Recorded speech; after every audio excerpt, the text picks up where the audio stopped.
Thank you for tuning in to the Hope Christian Podcast. In this series, we are going to be sharing testimonies of the supernatural things that God is doing in our midst. We believe that what God has done before, He will do again.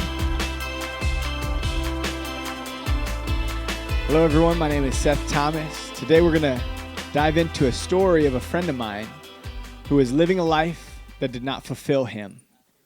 And then he found fulfillment through Jesus. So I'm here with my friend Joseph Riverson. Joseph, how are you doing today? I'm doing great, Pastor. I'm glad to be here. Thank you. It's good to have you. Before we even jump into it, I want to let people know that what Jesus did in Joseph's life is not a one-time thing. That he's wanting to restore people's lives who have looked for fulfillment in all kinds of different things in this world, who are feeling like they just can't fill that gap deep inside them. He's wanting to bring purpose and reason and fulfillment. He's wanting to use people for the way they were created. And that can be for you too. So if you resonate with this story, we encourage you to reach out because we would love to walk with you as you find the purpose that God has put in your life as well. So Joseph, would you tell us a little bit about your background and at what point you started realizing that your life wasn't fulfilled? So I have quite an interesting background, but I remember that at a young age, I actually began pursuing satisfaction in things that I thought would fulfill me. I began pursuing alcohol. I began pursuing going to the nightclubs and really desiring and craving the attention that I would get when I would either dance or hang out with the right crowd. That led to a journey in life that I had to take the power of Jesus to get me out of. Yeah, so tell us about that. When did you start pursuing those things and how did that overflow into your adult life or your married life? What did that look like? Sure. So around the age of 11, I started drinking alcohol. I basically enjoyed the way it made me feel at the time. It gave me what I thought was confidence. And it made me not really focus on what was important. It made me focus on the things that I wanted to do.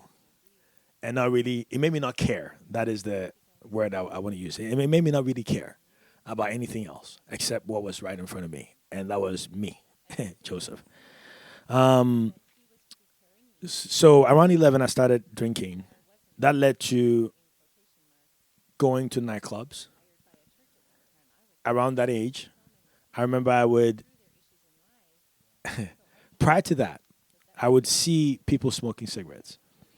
And I thought it was cool, the way they will hold it, outside the car window. So I would, around 9, 10, I would actually get sticks from a tree and cut the sticks to look like cigarette, and I'll pretend I was smoking. When I began drinking and hanging out with an older crowd, and I got introduced to the nightclub scene around, I would say, almost 12, or around 12, I used a cigarette. At the time, I wasn't really inhaling it because I didn't understand that dynamics of all that. But I would light up a cigarette and put it in my mouth and hold it just to make me look older. So I would I would enter the club. And then, of course, hanging out with the wrong crowd and so on and so forth, you would get someone that would show you how to do it right. So then I began smoking cigarettes and really pursuing that lifestyle. And then what did that look like as you became an adult? Sure, as I became an adult, it definitely led into some legal issues.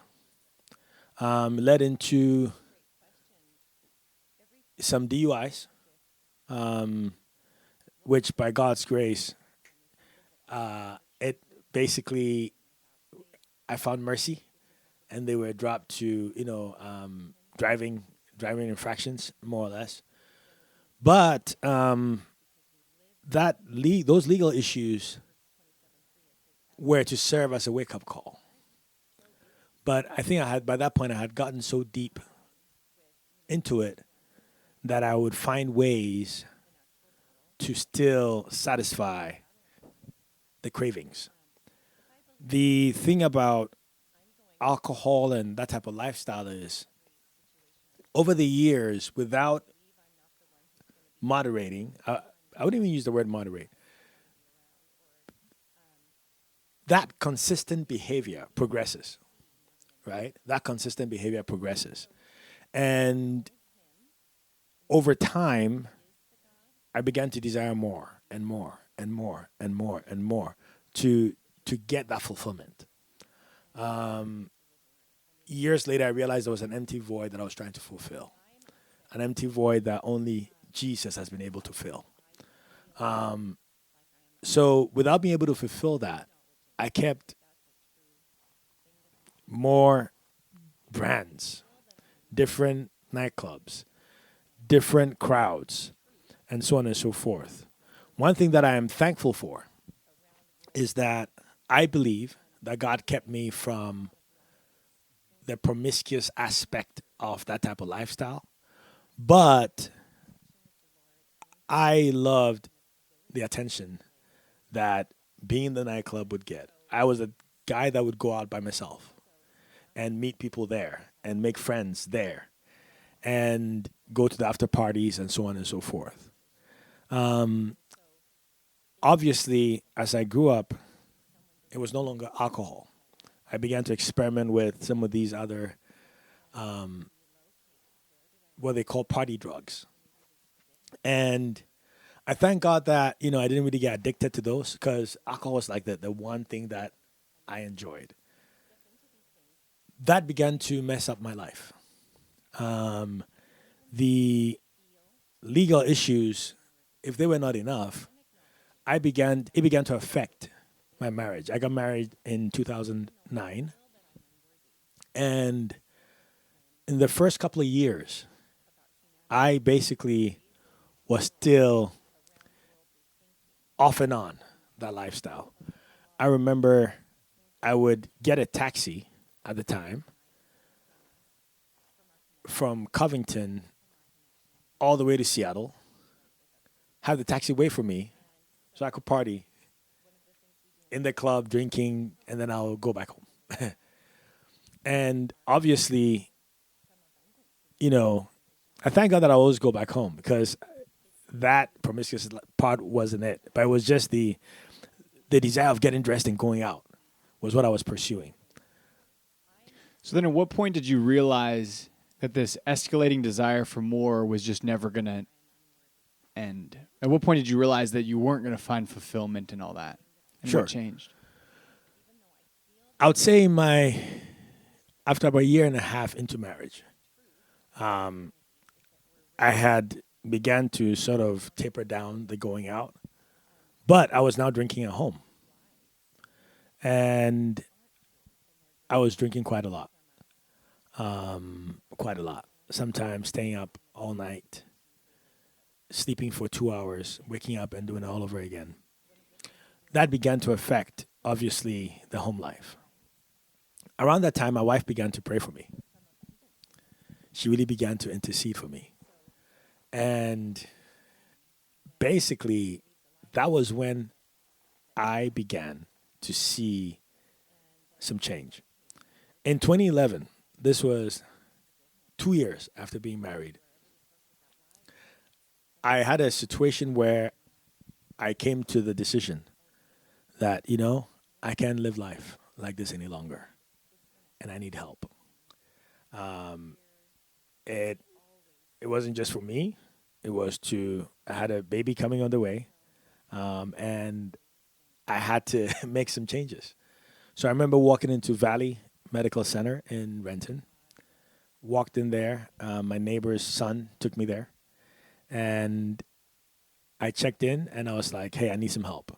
And that led to, going through detox, rehab, and so on and so forth to get me out of it. So then what does that look like now as far as being fulfilled? What does life with Jesus look like on this side of it. Perfect. Thank you for that, Seth. So after that period, I came out of, the inpatient facility, and for about a year, I was good, right? But then, of course, I kind of what they call a relapse. And I began to also, okay, if I could, manage it now that I have some tools, I can manage it. So 2012, MLK Day, drank. Did not drink again until 2013, MLK Day. So I would go a year without drinking. I'll drink once a year. I was like, I can manage it once a year. That obviously led to a full-blown back in that state. By this time, I realized that I needed more than just some of the things that were offered. So I came to that realization that I need Jesus. I need Jesus. And, so many things happened within that period to bring me to that point. I believe that certain things were allowed to happen to wake me up and to pull me out. Now that I'm, serving the Lord, I believe that the Lord used certain things as the rope to pull me out. I had to come to that decision to where I said, I surrender. I cannot do it on my own, and I need you. And so I prayed and I said, Jesus, if you forgive me, from today, I choose to serve you. From today, I choose to, by faith, walk in the way that you want me to walk. And today, I thank God. It has been many years I haven't drank. In fact, I don't even drink anything that's fermented. He set specific boundaries. Jesus set boundaries. He will set boundaries around your life. You know what I mean? But they are for my good. And that you bring me to that future that he has purposed. So today, my life is, by God's grace, incredible. Beautiful marriage. Beautiful daughter. Beautiful family. My day-to-day starts with prayer. Waking up very early to pray, coming in the day to the Lord and really pray. And then walking through the day focused on him. Focused on him. Allowing him to lead and me follow. Thank you. So what would you recommend to those that are in that place that you were, where they're deep in looking for fulfillment in a variety of areas? What would you recommend to them? Sure. To that person, this is not about religion. This is not about, do these amount of steps to bring you here. It is about a decision. A decision to trust in Jesus. To trust in the one who created you and I. I look at it this way, and I pray that this will help you. If you had a Lamborghini car and there was something wrong with it, you will not send it to the Honda dealership to get it fixed. There's nothing wrong with Honda. If you had a Rolls Royce, you will not send it to the Toyota dealership to get it fixed. You would take it back to their manufacturer. Even Tesla, I believe they will not allow you to take it elsewhere to get it fixed. You have to take it back to them. The same way you and I, we have a creator. And he has the blueprint to our lives. And if there's something wrong with our lives, we need to go back to him and say, there is something wrong. And he will then look at the blueprint that he has for the life and then bring in the tools and the spare parts, so to speak, to repair it so that we can function in the way that he designed. Amen. Thank you, Joseph. As we wrap up, I just want to say again that if this story resonates with you, Jesus is wanting to do the same thing in your life as well. That there's purpose, there's destiny, there's value in your life that Jesus wants to fulfill. So don't hesitate to reach out. Thanks for being with us today. We'll see you guys again soon. If you or a loved one are seeking breakthrough in a similar area, or you have a testimony of what God has already done in your life, we would love to hear from you at hope-christian.com/prayer.